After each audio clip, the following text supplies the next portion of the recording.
All right, everybody. Welcome back to Kleen-Rite Radio. I am Fix It with Phil, and as always, I'm sitting here with my good buddy, Marc Tyndale. Today, we have an awesome guest in with us, Brian Hollinger from the Hollinger family Sundance Car Washes. They run 5 very successful locations here in Lancaster, PA, and we are just excited to dive into and pick his brain on what they did to raise their game, how they turned their car wash business into the successful business that it is. How you doing today, Brian?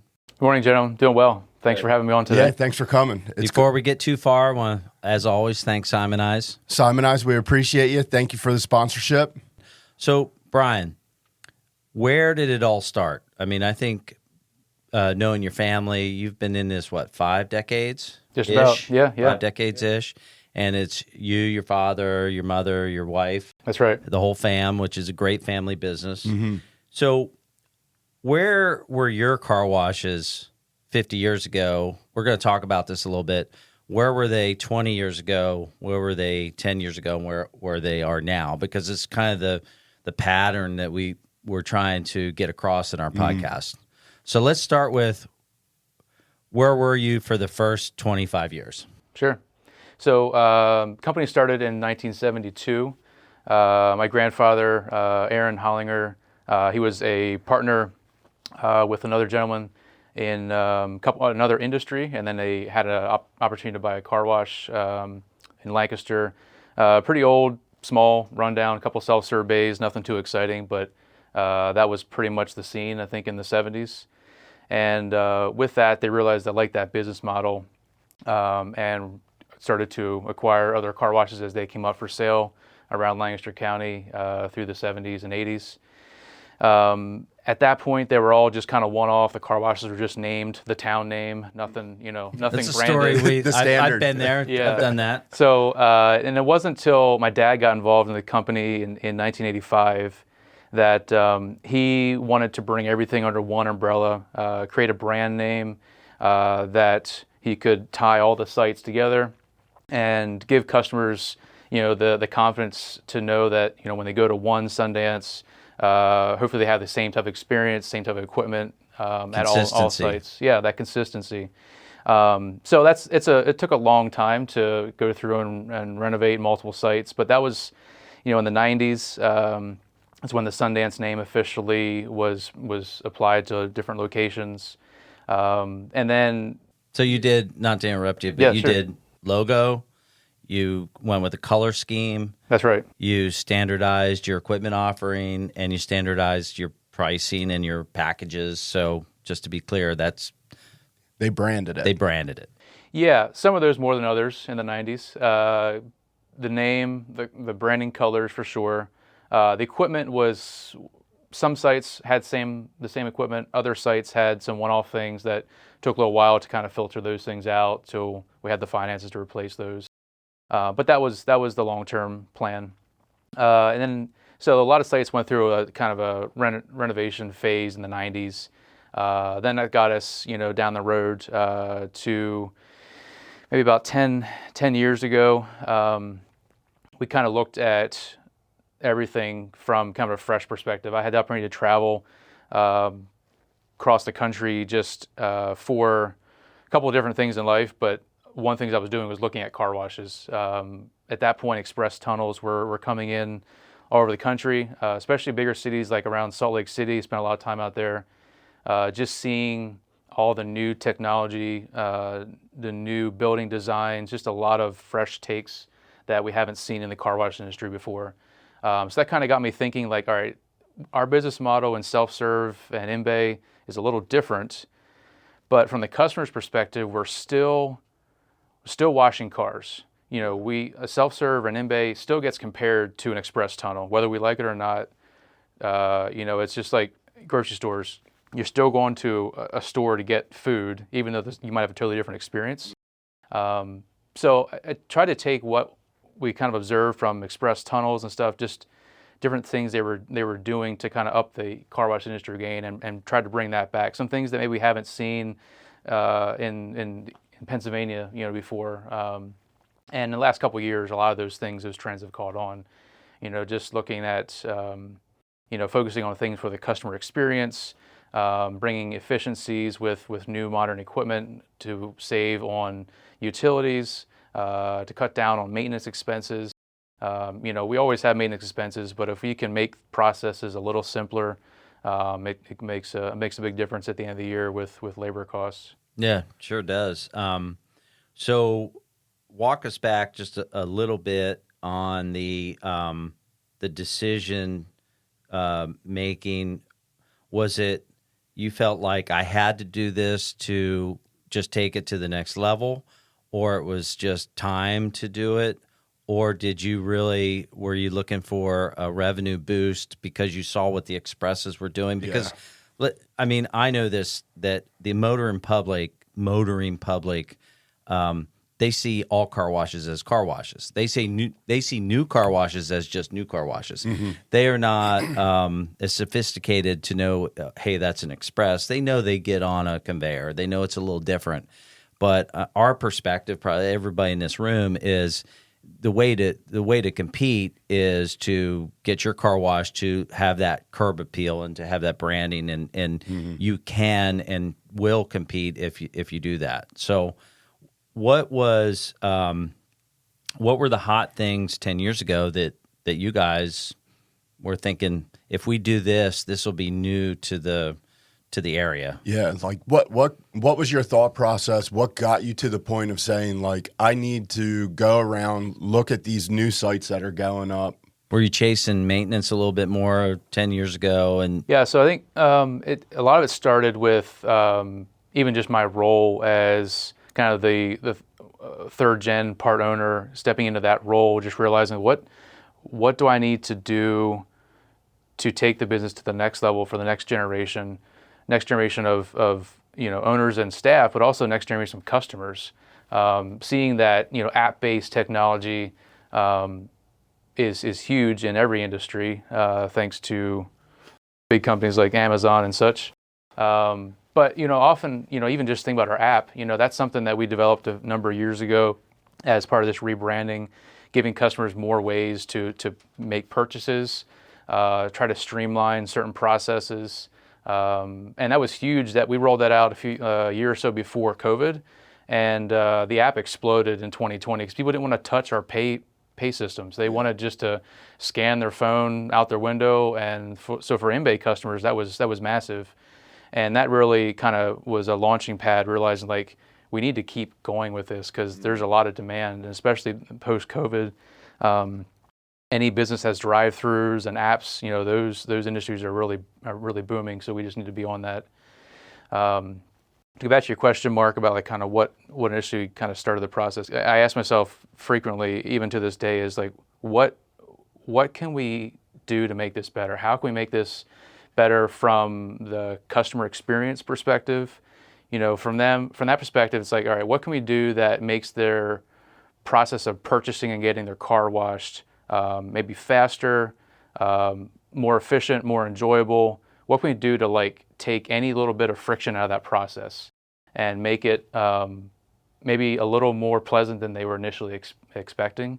And then also just talking to people, whether it's talking to staff, getting feedback on like, all right, what are the kind of common reoccurring customer complaints that you're getting, and what can we do to fix those things?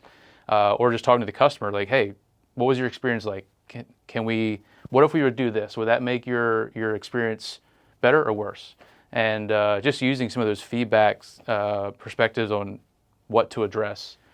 So we talked about the phone. Obviously, I do the phone apps. Mm-hmm. Phil does the phone apps. Even though the top 20% car washers are on top of it with the phone apps, I mean, there is that next gear, right? And it's going to be probably 10 years from now where there's no coin box in the bay, or there's no pace teller in front of the automatic, or it's just completely cashless.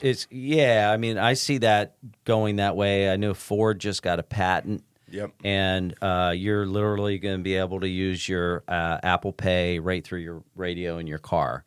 So the other industries are ready for it, like Taco Bell or the fast food industry. Mm-hmm. Is the car wash industry going to be another 10 years behind on that like we have been on almost everything else. I guess I don't know. For me, I think, guys like Brian who are constantly trying to innovate and be ahead of the curve, this new generation of car wash guys are not scared of taking that leap, right? They're Agreed. doing the assessment and saying, look, I can make the customer experience better and we can generate more revenue by making this easier on them. It's worth the investment to do this. I don't know. What's your take on that? Do you think that we're going to be that far behind on this technology again? Or do you think that the industry is going to push? Yeah, no, I think it's challenging. I think there's some things the car wash industry is spot on, and honestly, thanks to the express, tunnels. Those guys, they push harder with new implementing new. They know technology. their business. They're analytical. Yeah. They know their business. Yeah, and I think we get the benefit from that. The industry gets the benefit from that. Yeah, we do. Thank you.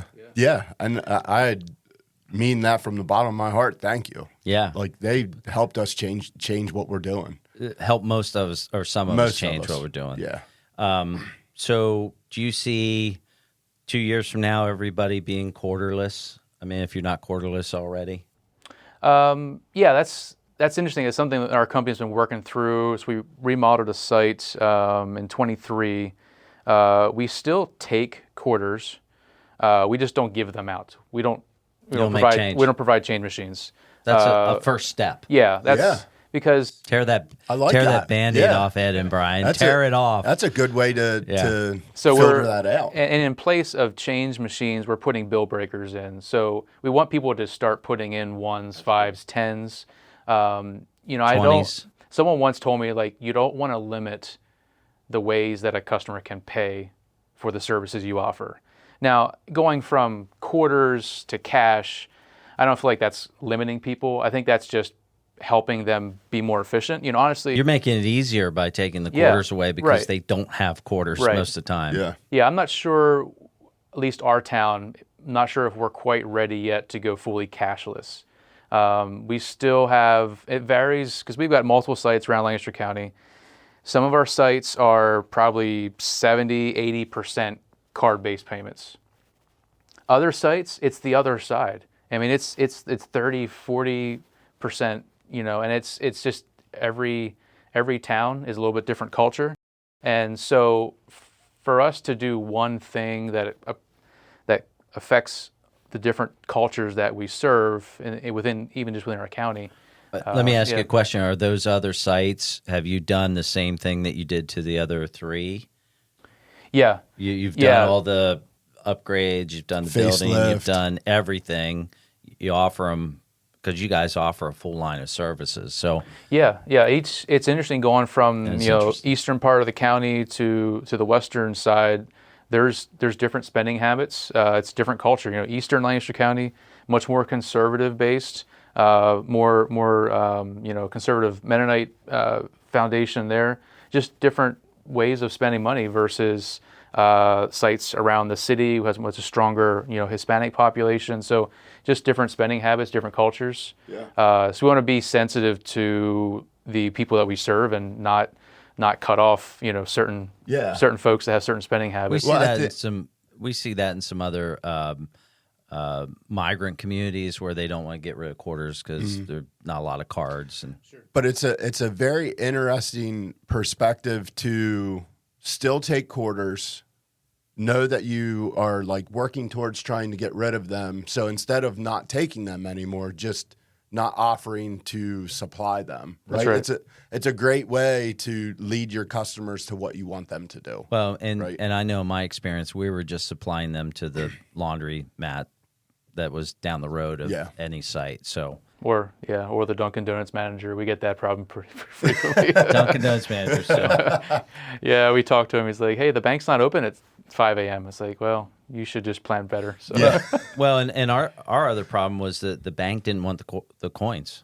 So during COVID, they were like, we can't take them. So we were stuck with them, and that was a big problem. It made it easy for us, but yeah, we had a different experience. Our bank likes our money, so They don't seem to care what form it comes in. Most of them do like your money. Well, banks though are the same way. You see a lot of them going, and I don't want to get off but they're going to less tellers, less people. Taking 10 bags of $2,000 bag of coin is a problem for them. Sure, they don't want it. They don't want to handle it. If they're being nice to you for now until the next manager or the next VP gets in there, and that's kind of what happened to us. So.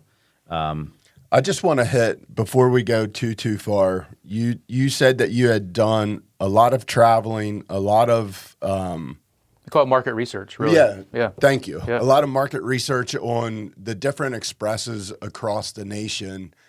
And I'm curious to what you took away from the experience the customer got or the experience that you got, and what key notes you picked up, like curb appeal wise, so on and so forth, to what you thought was really drawing customers in. Yeah, sure.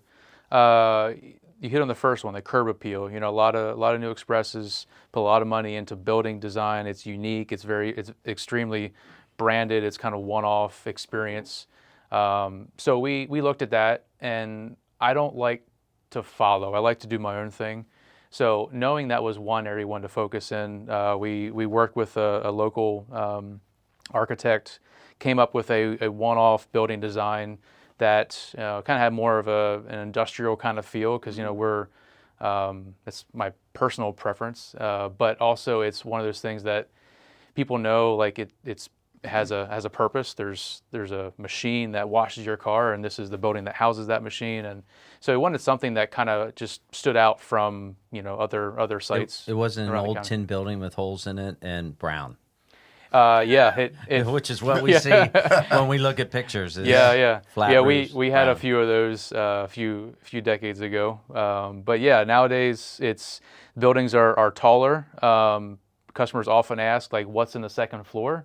Because we have a pretty high area over our in-bay automatics, and we tell them, honestly, it's for curb appeal. You get just a bigger presence.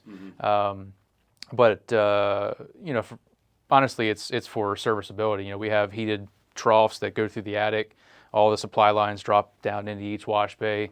That way, our service team has 6-foot clearance. They can walk through the attic without having to crawl through trusses and stuff. And so it has a functional purpose for us inside, and the outside is for that curb appeal. The other thing we looked at, things that I just took from traveling, is just the customer experience. We all have to wash cars. That's the standard. You have to do that well. You need decent equipment. You need good chemicals, and they need to be maintained. Your equipment's got to be maintained well.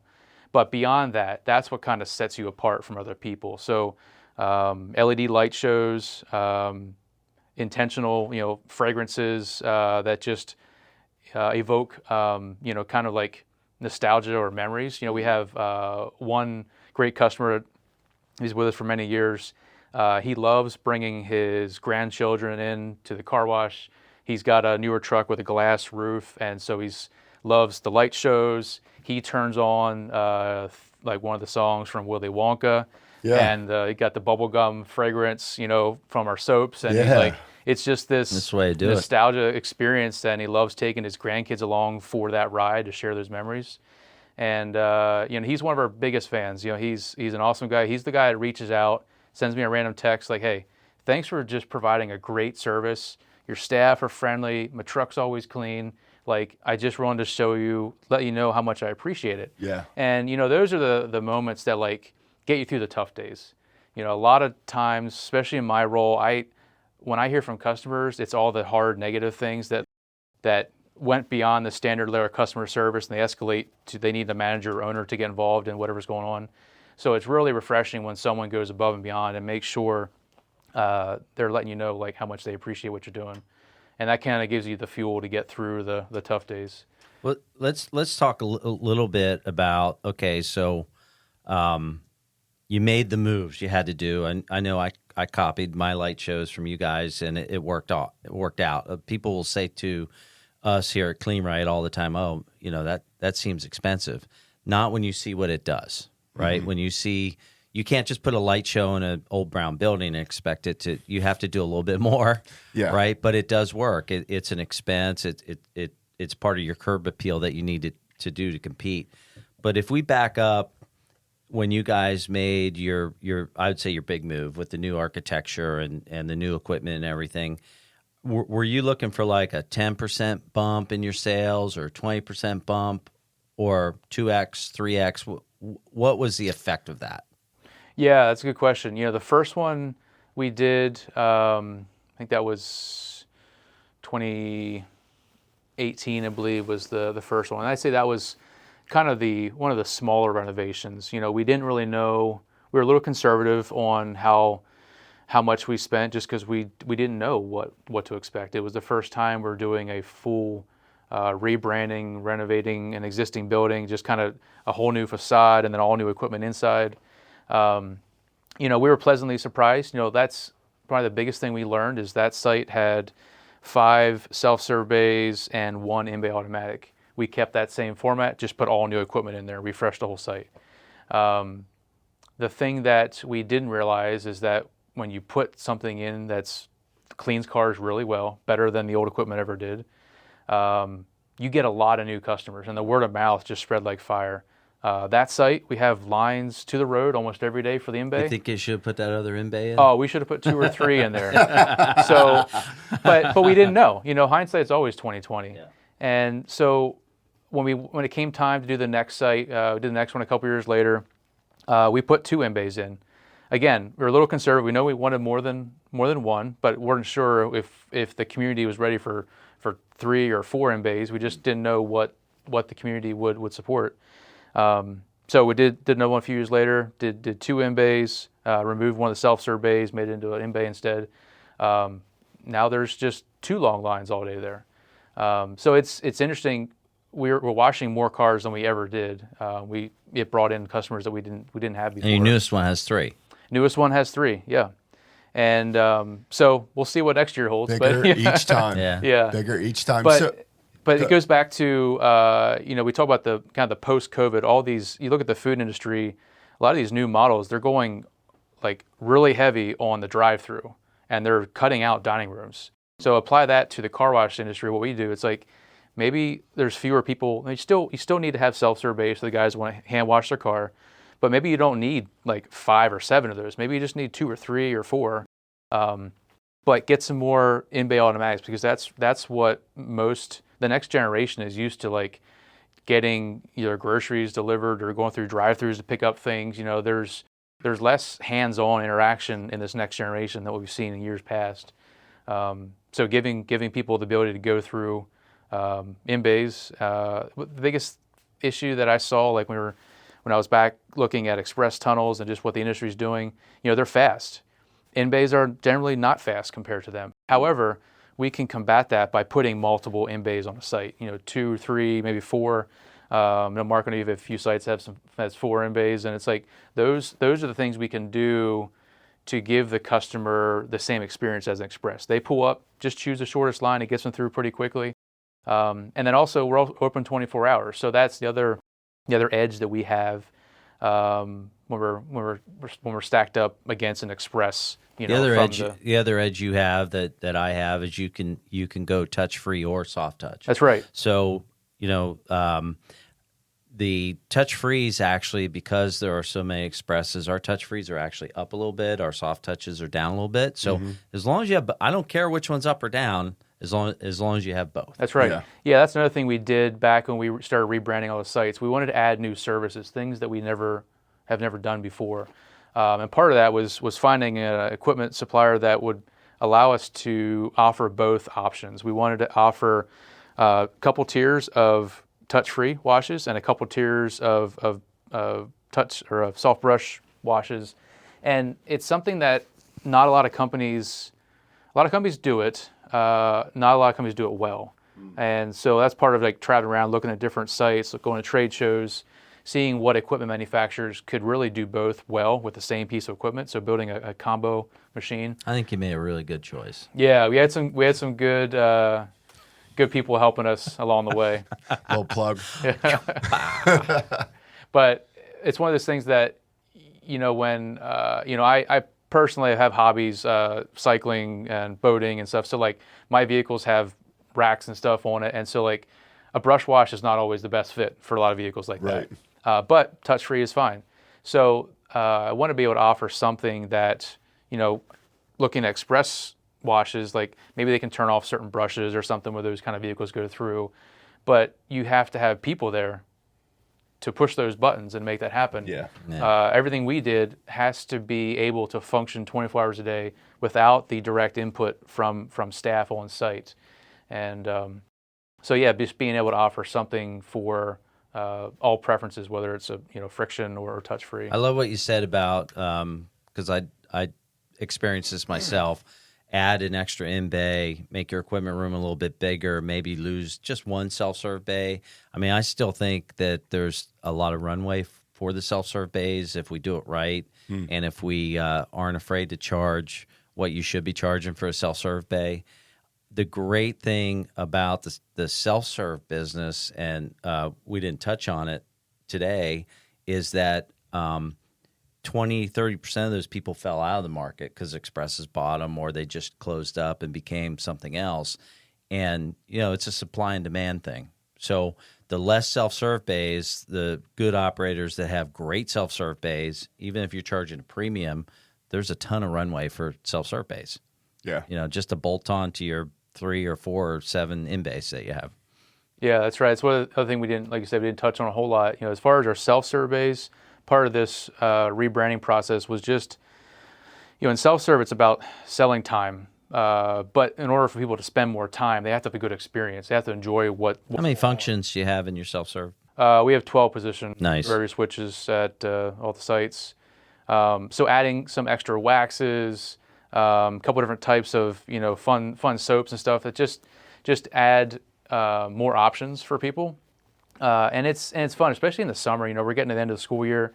One of the most enjoyable things I see is like a parent come to the car wash, letting little Jimmy spray triple foam all over the car. Yeah. And they're spending 20 minutes in there just spraying pink foam. Go, Jimmy, go. But it's awesome. I love seeing the dads pass on the next to the next generation of like, This is how you wash your car. washing the car, and it's fun seeing that. So not just from a money standpoint, but just from like parents spending time with their family. It's a fun thing to see that they trust the car wash enough to have that experience there.